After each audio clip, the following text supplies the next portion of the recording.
Manipuri wari pambi senena tabiriba pumnamakpu amuhana taramna oksari ngasiso mayamgi ngahak pothananaba amadi khangjinbada kanagadaba Manipuri itihas ka mari lainaba waring matek amakak uduna laksari Mapal Kangjaibung amasung Manung Kangjaibung waring matek asigi aibana Dr. L. Sarachandra Imphalgi Mapal Kangjaibung Imphalgi Khwairambal Kaitheldagi Mamang Pangna Haigalaktuna Kanglagi Nongchup Thangba Sanathong Phauba Chatliba Lambigi Kha Thangba Lambiga Hek Tainaba Sarukta Imphalgi Mapal Kangjaibung Lei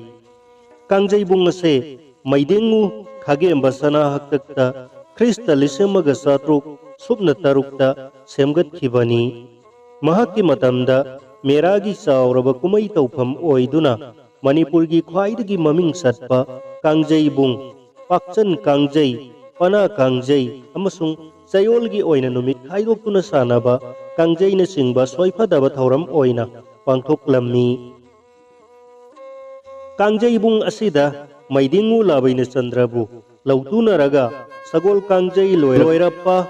Khakong Haina Khangnaba Mafam aduda Khulaina Thaduna Hatki Matamatamgi Oiba Laibaki Asauba Kumai Taufam Ira Thauni Pangthokpam Imphalgi Mapal Kangjaibungna Oirammi Krista Lisemaga Satet Humdranithoi Ingagi Kunithoini Ningthokabada Kangjaibungda Nong Sunaba Sri Radha Govinda Puthoktuna Nagar Kirtan Sae Iraida Sok Lisemaga Sanipan Ingen Nong Chude Haiduna Mapal Kangjaibungda Sri Yud Govinda Lengthoktuna Pana Marima Isai Sae Laikai Marimasu Nagar Kirtan Sae Nong Suye Kunni Laibak Pokpa Sok Lisemaga Sanipan Kunthra Manga Yangai Kangjaibungda Lai Harawe Kangjaibung ase Sagol Kangjai Sanaphamgi Pak Sauba British India gi Viceroy Lord Curzon Thawoina Laktuna Yengki Prithibigi Ani Suwalanjau Manungda Joypur gi Ningthau Jay Singhna Manipurda Laktuna Kangjaibung asida Sagol Kangjai Sanaba Yauki Asita Natana Prithibigi Tongan Mafamdagi Lakpa Kangjai Roi Singhna Sagol Kangjai gi Horkham Oiba Manipurda Laktuna Mapal Kangjaibung asida Sagol Kangjai Sanaramki Manipur gi Kangjai Roi Khudingmakna Makoigi Haisingba Uthokna Pham Kangjaibung asida Amuktang Oirabasu Laktuna Sagol Kangjai Sananingi Mafam asida Sagol Kangjai Sanarabada Layoi Kharaba Kangjai Haiba Ipa Ipu Singadugi Khongul Mutkidananaba Sahi Sahigi Lairong Laida Katpagum Sagol Kangjai bu Khudol Oina Makoigi Mafamda Kangjai Nungsijaba Singgi Laijaba Kharana Sinja Langjabani Surasan Maharaj ki Matamda Mera Kangjai Sanadringai gi Mangoinana Mapal Kangjaibung asibu Sem Sabada Jail Manungda Lairiba Phadok Puthoroktuna Napi Kakpa Atong Akut Temana Singba Sijinarami Sagol Kangjai Sanarpa Matamda Makoina Kangdrum Hundorakpa Mapalda Takiba Khulhallammi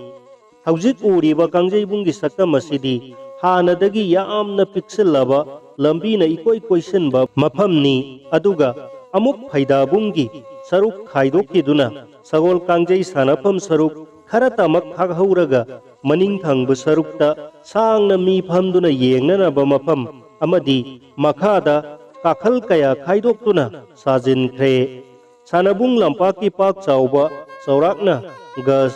Samaga Humpu Pakpa Gas Sani Humpu Mukna Mayung Oiraga Lairi Khwairambal Kaithelgi Mawong Honglakpadagi Sahargi Sorhon Pham Lampak Machet Ama Haibado Masina Oidi Manipurga British Singa Lan Soknadringai Manipurna Ningkha Tamlingaida Kangjaibunggi Phibam ase Awangda Khwairambal Kaithel Mayai Pauduna Satliba Kangladagi Uripok Taba Lambi Khada Konthoujam इनफमदा साब British की residency हौजिकना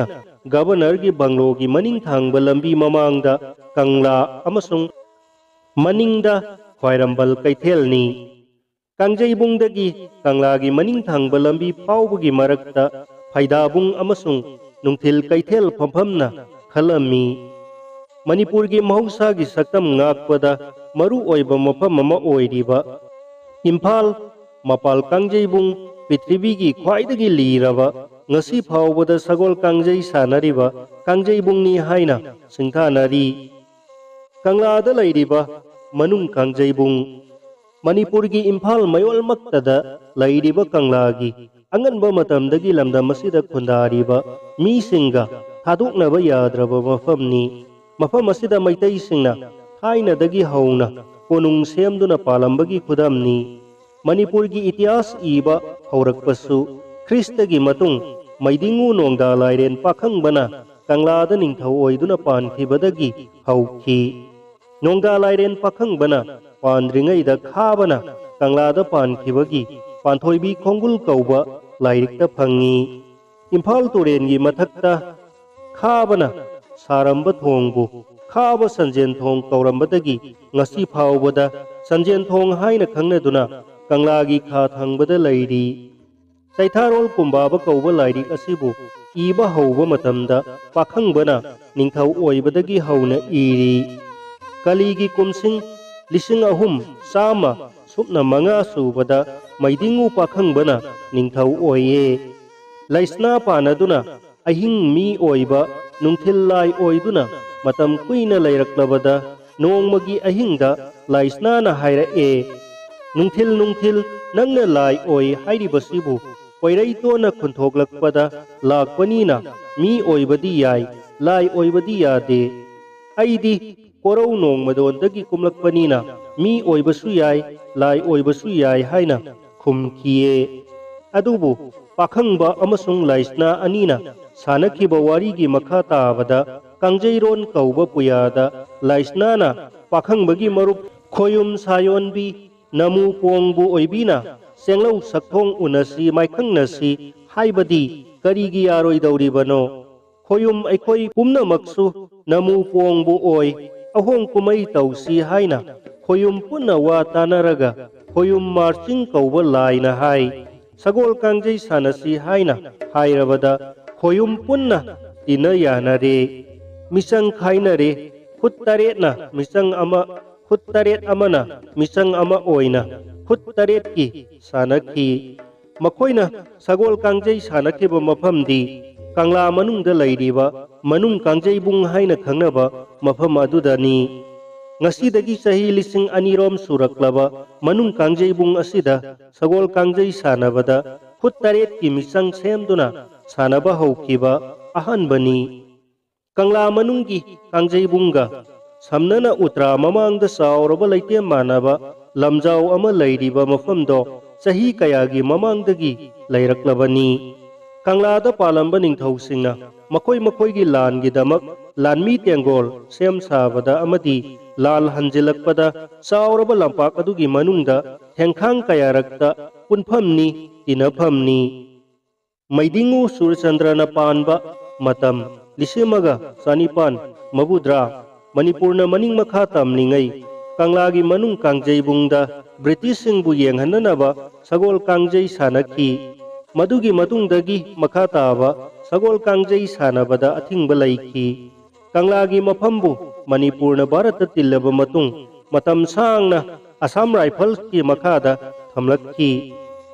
मखोइना अखनब Matang Khardah कंगला मनुंग चंगबा याहंदुना Sagol कांगजई सानखी कंगलादगी Assam rifles लौथोकदबनी हाइबगी लेबाकी इहौ कया सागतख्रबा मतुंग ख्रिस्त 2002 नवंबर 10 भारत की prime minister Manmohan सिंहना Manipur की chief minister Okram Ibobi सिंहदा कंगला खुचिनखी हौजिक कंगला Manipur मियामगी ओइरे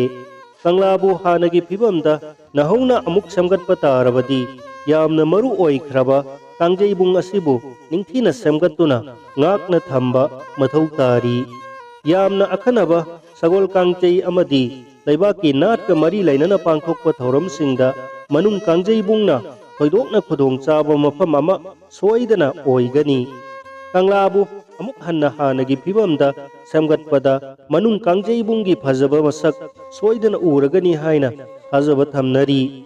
Haujik oiriba manung Kangjayibunggi phibam asigi saruk khara Assam Riflesna lairingaida helicopter tafam helipad onthoptuna koilas thajilambadagi ngasi phawbada mawong hongdoktuna lairi. Aduga Kanglagi khaga wanga phaunaba manung lambi asina mayai khaidokuna Kangjayibung asibu saruk ani thokna uhalli. Kangjayibung asigi mayung amasung marak ningthina sagol Kangjay sanaba yana sembiduna adungai maidingu nongda lairen pakhangba sana haktakta lamta thagi ahanba khangje numita sagol Kangjay sanakiba numit puningsingduna sahi khudingi leibaki thawram ama oina pangthoklabadi tungi mirol kayana sagol Kangjay gi munaidraba masagado uduna laikigani.